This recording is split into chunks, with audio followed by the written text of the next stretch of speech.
Begini, intinya bahwa kita sudah mengusulkan secara resmi kepada pemerintah provinsi, lalu kemudian usulan kami itu sudah diterima oleh Kementerian Kesehatan. Hari ini kami melaksanakan rapat, tiada lain hanya untuk mempersiapkan segalanya.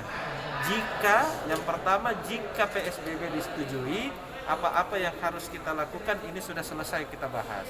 Kemudian jika PSBB tidak disetujui oleh Pak Menkes, maka opsi kedua yang kita lakukan sebagai supporting system agar PSBB di Makassar bisa berjalan dengan baik dan sesuai dengan harapan.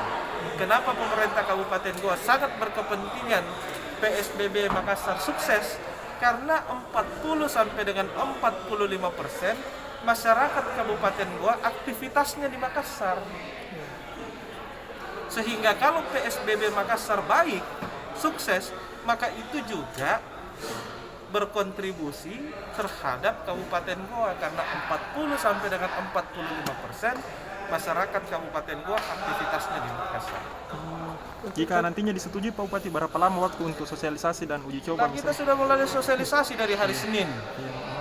Makanya coba lihat di pos-pos 5 pos penjagaan itu kita sudah bangun.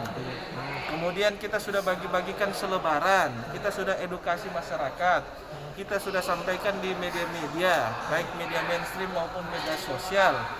Jadi semuanya ini kita sudah lakukan yang namanya sosialisasi. Ketika PSBB disetujui oleh Pak Menkes, maka yang kita lakukan langsung uji coba. Uji coba dalam waktu 2-3 hari langsung kita terapkan pelaksanaannya, paling cepat pelaksanaannya di hari Sabtu.